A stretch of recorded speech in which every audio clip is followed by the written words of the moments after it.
Muy buenas noches, queridos estudiantes del segundo nivel de la noche. Les presento la clase número 25, los poderes del Estado. En esta oportunidad, el poder ejecutivo. Bueno, el objetivo de la clase es comprender el concepto de poder ejecutivo en el marco de la formación ciudadana.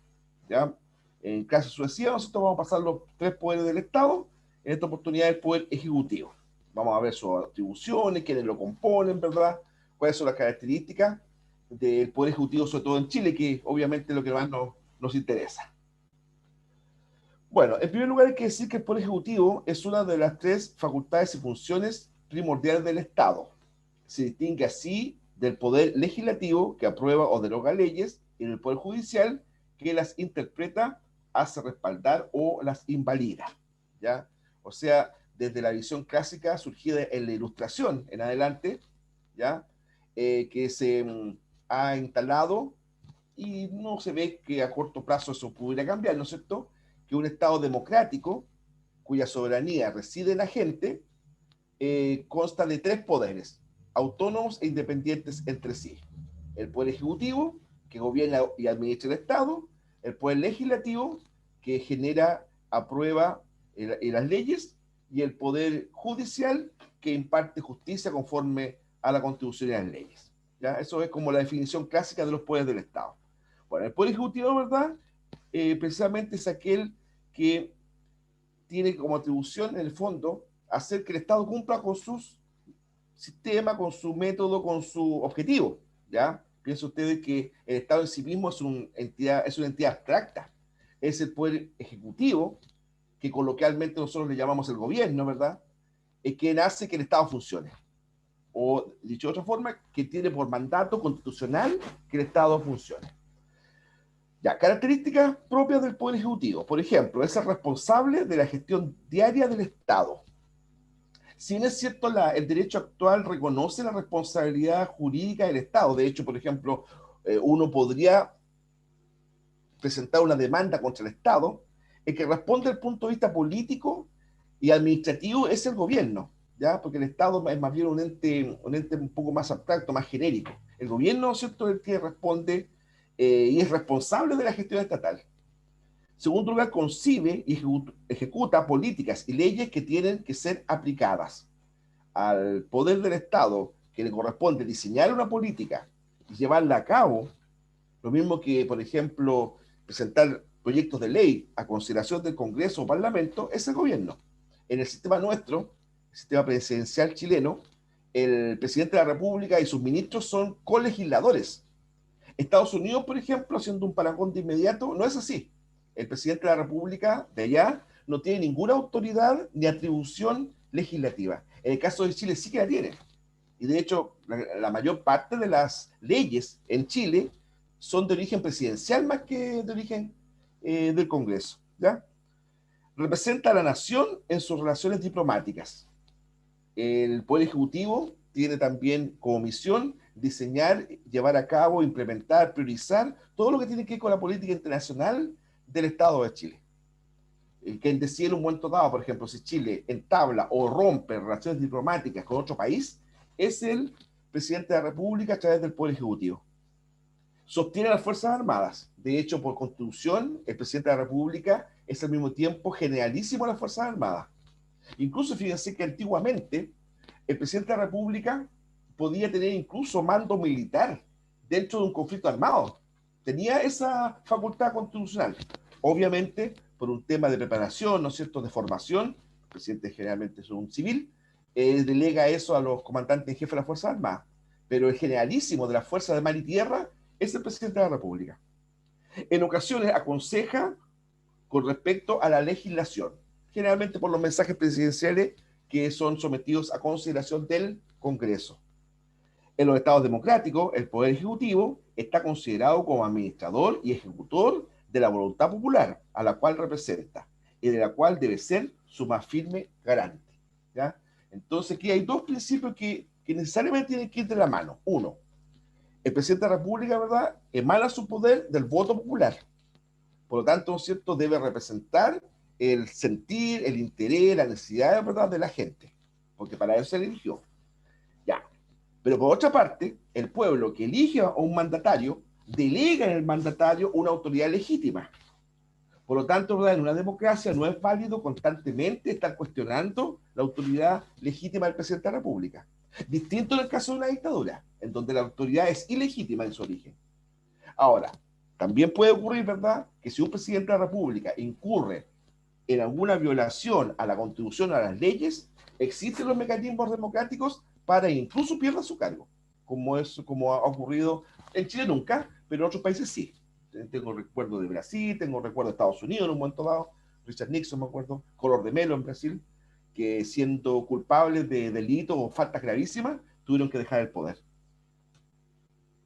Ahora, ¿cuáles son las funciones del presidente de la República? En cuanto al Poder Ejecutivo me refiero. En primer lugar, la más importante, es la función política.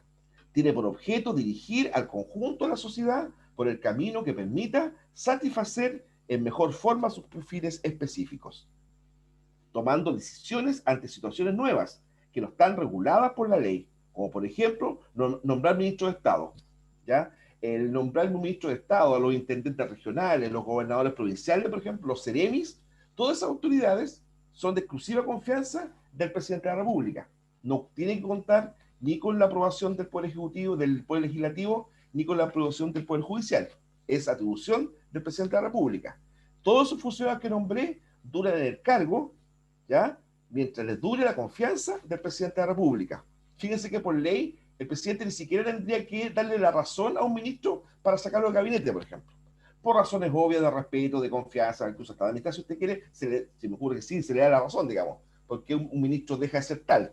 Pero por el punto de vista de la ley, no. Basta que se le llegue el decreto de verdad de posición del ministro y se acaba su mandato, ¿ya? El ministro está en el periodo de mandato, de autoridad, mientras lo tenga el presidente de la República. No dura un tiempo específico. Puede estar en todo el periodo presidencial o puede estar un día. Eso va a variar, ¿ya? Otra cosa, aprobar o no tratados internacionales. Generalmente los tratados internacionales, cuando son ya suscritos entre estados, en el caso nuestro lleva la firma del o la presidenta de la República. Realizar intercambios comerciales en uno u otro país. Todos los tratados de tipo comercial, ¿verdad? De hecho, por eso cuando se hacen giras, o se hacían, mejor dicho, giras a nivel, ¿verdad?, de Estado, parte importante de los representantes de Chile en esta gira tienen que ver con el mundo comercial internacional, ¿ya? Empresarios, gente, digamos, de distintas fuerzas vivas del país, porque es también un rol del presidente de la República. Bueno, función administrativa. Por esta función se desarrollan los fines específicos, sujetos a la ley, ¿ya? Las actividades las realizan los ministerios, las gobernaciones, las intendencias, las empresas, etcétera, ¿ya? Claro, ahí por empresas tenemos que considerar empresas de carácter estatal, ¿ya? Aquí en Chile se creó una figura que no es muy común en el mundo, ¿ah?, que es la empresa estatal pero autónoma, ¿ya? En donde el presidente de la República, si es cierto, nombra en un momento dado a su directorio con acuerdo del Senado, ¿verdad? Pero después no interviene en la administración cotidiana de esa empresa. Le pongo dos casos que grafican lo que estoy diciendo. TVN, por ejemplo, es una empresa pública, ¿ya?, cuyo directorio está nombrado en parte por el presidente de la República, en parte por el Senado, en parte por el Consejo Nacional de Televisión. Ya, pero una vez que está constituido ese directorio, TVN es autónoma después de. El presidente de la República no interviene por ejemplo, en su línea editorial, ¿verdad?, en sus finanzas, no. Después pasa a ser autónomo. Y el otro ejemplo que siempre se cita es Codelco. Lo mismo, Codelco Chile, ¿verdad? Esta empresa importantísima en nuestro país, ¿no es cierto?, que tiene que ver con la explotación de cuprífera. Fundamentalmente, su directorio también es nombrado en forma mixta por el presidente de la República y el Senado, ¿ya? Pero después que eso ocurre, todo lo que son sus políticas comerciales, transacciones y todo eso es autónomo. Por ende, sus funcionarios son responsables ante la ley de forma directa, no el presidente de la República. Si ustedes se acordarán, año A, cuando hubo el caso bastante crítico, digamos, económicamente hablando, cuando el escándalo por el señor Dávila, ustedes se acuerdan, ¿verdad?, hace años, en donde Codelco Chile perdió una enorme cantidad de dinero. Bueno, hubo ahí varias cabezas de los ejecutivos que rodaron, porque, ¿cierto?, se hizo una mala transacción y para ese efecto la ley le da autonomía a Codelco, incluso por sobre el presidente de la República. Bueno, ahí tenemos la moneda, nuestro ícono de nuestra democracia, ¿verdad? Palacio de la Moneda, construido en el siglo XVIII por el arquitecto italiano Joaquín Toesca. Se llama así porque en un momento dado era donde se hacía la moneda en nuestro país. Después se dejó esa utilización y fue el presidente Manuel Bulnes, en la década de 1840, que la usó como casa de gobierno por primera vez. La moneda originalmente era casa habitación del presidente y su familia. El presidente vivía en la moneda, en su primera época, digamos, republicana, ¿ya? El último presidente que vivió en la moneda fue Carlos Ibáñez del Campo, en la década del 30, de 1927 al 31 específicamente. Después, a contar de Alessandro II Manatí en adelante, ya los presidentes vivían en sus casas, hasta el día de hoy, en su casa particular, digamos, ¿ya? Pero gran parte del siglo XIX, la moneda era la casa del presidente de la República, ahí vivía, como es la Casa Blanca de Estados Unidos. Bueno, ahí al lado, ¿verdad? Nuestros dos últimos presidentes, ¿no? Presidente Sebastián Piñera Echenique y presidenta Michelle Bachelet Geria. ¿Ya? Ya, entonces, en Chile, el Poder Ejecutivo está encabezado por el presidente de la República, el cual es a la vez jefe de Estado y jefe de gobierno. ¿Ya? ¿Por qué yo hago esa salvedad? Porque, por ejemplo, en otros países donde hay un sistema parlamentario, existen figuras distintas como jefe de Estado, que puede ser un rey, un emperador, una reina, o un presidente elegido, que es jefe de Estado, y un jefe de gobierno, que también se le llama primer ministro, premier, canciller, ¿ya? Presidente del Consejo de Ministros, como es en Perú, ¿ya? No, acá en el caso nuestro existe esa dualidad. El presidente de la República es jefe de Estado y jefe de gobierno. Ahora, como jefe de Estado, ¿qué le corresponde? Primero, encarna la soberanía nacional, ¿ya? Dentro de los emblemas que encarnan la soberanía, como la bandera, por ejemplo, como el escudo, como el himno nacional, la figura del presidente de la República, no, yo no estoy hablando del actual presidente, estoy hablando del presidente de la República, como autoridad democrática, como ahí dice, encarna la soberanía nacional. Donde está el presidente de la República, está Chile como país. Por eso es tan importante de repente tener claro eso, muchachos. ¿Ya? Tanto es así, por ejemplo, que si el presidente de la República, insisto, cualquiera que este sea, está en un barco, un navío de guerra, o en donde esté, se hizo esa bandera que está ahí. Esa bandera es privativa del presidente. No la puede usar nadie más. Tiempo atrás, para un 18 de septiembre, una empresa, yo no digo que con mala intención, sino que solamente con desconocimiento de la ley, sacó al mercado esta bandera. Uno la podía comprar para poner en los autos. La tuve que sacar rápidamente porque está prohibido. Esa bandera solamente la usa el presidente de la República, con el escudo en medio. Bueno, diseña y dirige las altas políticas públicas, ¿ya? A nivel de educacional, a nivel de salud, a nivel de Fuerzas Armadas, a nivel económico, por supuesto. Establece y prioriza las políticas internacionales, tanto en lo diplomático como en lo económico y cultural, ¿ya? Es decir, en el fondo, el presidente de la República, como jefe de Estado, es una entidad, ¿verdad?, que encarna la soberanía nacional, diseña y dirige las relaciones con otros estados y, por otra parte, prioriza las políticas internacionales, las alianzas, por ejemplo. Que Chile esté en determinado bloque diplomático, cultural, económico. Estoy pensando en la CEPAL, estoy pensando en la OCDE, estoy pensando en todo eso. ¿Ya? Bueno, eso, quien decide eso es el presidente de la República. Ahora, como jefe de gobierno, ¿ya? Primero dirige la administración pública. Es lo que antes decíamos, que nombra a los ministros, a los intendentes, a los gobernadores, seremi. Nombra funcionarios de su exclusiva confianza. Ahí están nombrados ya. Decreta los estados de excepción constitucional. De hecho, nosotros en este instante estamos en uno, ¿cierto? Esto todavía es estado de catástrofe, de tipo sanitario. Y antes tuvimos, con el tema del estallido social, ¿verdad?, estado de emergencia. Bueno, esa atribución específica del presidente de la República, decretar esos estados. Son 4, como están ahí. Estado de sitio, estado de emergencia, estado de asamblea y estado de catástrofe. Yo me acuerdo que a la presidenta Bachelet en su última semana le tocó decretar el estado de catástrofe ante el terremoto, me acuerdo. Y en esa oportunidad, aunque fue menos notorio que ahora, porque ahora el tiempo es más largo, ¿verdad? También las Fuerzas Armadas en algunas partes de Chile también estuvieron controlando el orden público. Pues, yo me acuerdo específicamente, la ciudad de Concepción, por ejemplo, que fue controlada por la Armada. Bueno, nombra y remueve a los comandantes en jefe de las Fuerzas Armadas, al general director de Carabineros, al director nacional de la Policía de Investigaciones. Esos altos mandos también son nombrados y removidos por el presidente de la República, ¿ya? De acuerdo a los parámetros y metas que él haya cumplido, o si la actuación de alguno u otro personero militar, ¿verdad? O civil, en caso de la Policía de Investigaciones, está cumpliendo con las instrucciones, ¿verdad?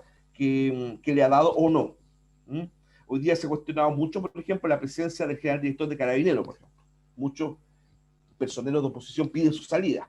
Bueno, claro, pueden pedirla, sin duda, pero que él finalmente es llamado a pedirle la renuncia es el presidente de la República. Fíjense que cuando Chile recuperó la democracia no era así, ¿eh? El presidente de la República no tenía esa atribución, era del Consejo de Seguridad Nacional, lo cual siempre motivó críticas, que el presidente no pudiera pedirle la renuncia a uno de los comandantes en jefe. Después se cambió ese tema, se hubo una reforma constitucional y sí es hoy día atribución presidencial. Ahora, los ministros de Estado, a veces denominados secretarios de Estado, de acuerdo con la Constitución, son los colaboradores directos e inmediatos del presidente de la República en el gobierno y la administración del Estado. Y en tal calidad tienen la responsabilidad de la conducción de sus respectivos ministerios, en conformidad con las políticas e instrucciones que aquel imparta, quien puede nombrarlos y removerlos libremente, siendo cargo de su confianza exclusiva. Claro, pero un sistema parlamentario no es así. El sistema parlamentario, por ejemplo, el primer ministro y los ministros de Estado, ¿ya? Responden a la mayoría parlamentaria. En el caso de Inglaterra, en el caso, por ejemplo, de Israel, en el caso de Japón. No, ahí los ministros, ¿verdad? Todos tienen que contar con la confianza del Congreso, ¿ya? O del Parlamento.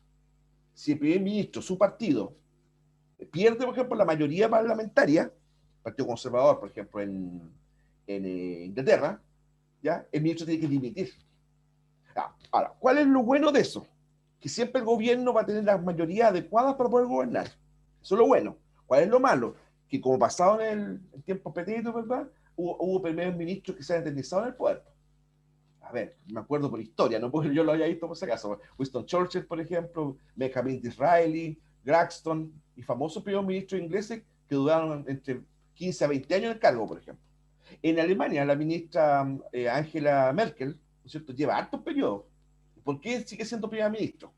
¿Ya? Porque su partido, ¿verdad?, el Partido Socialdemócrata Alemán, ¿verdad?, sigue teniendo mayoría en el Parlamento. Por lo tanto, ella puede formar gobierno. Su partido pierde la mayoría, Angela Merkel tiene que renunciar. Ese es el sistema de ellos, no es el caso nuestro. ¿Ya? Bueno, a su vez los ministros de Estado, ¿verdad?, de Chile, por ley orgánica, ellos, los ministerios, estos son órganos superiores de colaboración del presidente de la República en las funciones de gobierno y administración en sus respectivos sectores. Minería, no sé, pues, economía, salud, educación, interior, Secretaría General de Gobierno, Secretaría General de la Presidencia, Defensa, bueno, ya el nombre de educación. ¿Ya? En la actualidad, de acuerdo a nuestro sistema, existen 24 ministerios. ¿Ya? Ahí tenemos, ¿verdad?, los dos últimos gabinetes presidenciales, presidenta Bachelet, ¿verdad?, y distingo a ministro, que después fue canciller, ¿no es cierto? ¿Ya? El ministro Fernández, ¿ya? Y acá, bueno, está que era ministro de Hacienda, ministro Moreno, ministro Larraín, etcétera. Son distintos. Ahora, un presidente, repito, puede pedirle la renuncia a sus ministros a veces que quiera. ¿No? A veces que quiera. Era Aldo Muñoz, ahí recién me acordé, era Aldo Muñoz, que fue el canciller. Ahora, por estabilidad política, tal vez no da una buena imagen que el presidente de la República cada rato pida la renuncia a los ministros. Pero ustedes se acuerdan, ¿verdad? El presidente Piñera, ¿no es cierto?, tuvo a ministro Chadwick como ministro exterior, ministro, bueno, ahora ministro Pérez, ¿ya? Y etcétera. Eso es de su responsabilidad. Él lo cambia cuando lo estima.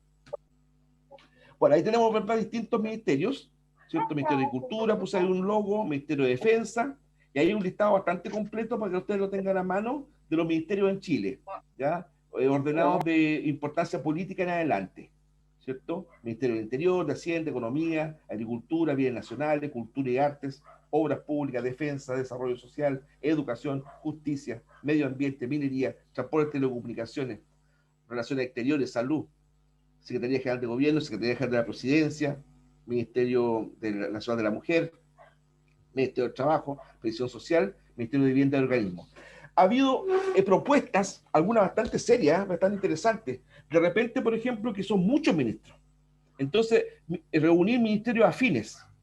Por ejemplo, una vez se dijo, ¿por qué existen estos dos ministerios? Ministerio de Secretaría General de Gobierno y Ministerio General, Secretaría General de la Presidencia. De hecho, este segundo ministerio sale poco. No aparece mucho. Por ejemplo, la actual ministra Secretaria General de Gobierno, ¿verdad? Señora Carla Rubilar, ¿verdad? Se dice, ¿por qué no asume un ministro estos dos cargos? Por ejemplo. U otro, por ejemplo, el Ministerio de Agricultura, que al mismo tiempo sea Ministerio de Medio Ambiente. ¿Se dan cuenta? Entonces, así ahorraría un poco gastos oficiales. Otros dicen que mejor que no, ¿verdad? Porque son temas distintos, entonces mejor que lo aborden personas distintas. Y también mejor tienen razón, ¿ya? Y así, pues. No sabría que otro ministerio unir, digamos, aquí improvisando, ¿pa? O de repente el Ministerio de Hacienda, que es un ministerio de Economía en realidad, ¿ya? ¿Por qué no se forma un macro ministerio entre estos dos? Hace muchos años atrás, yo me acuerdo del ministro Rolf Luders, me acuerdo. Él fue ministro de ambas cosas, un biministro, de Hacienda y de Economía. No resultó, fue sacado al poco tiempo, ¿ya?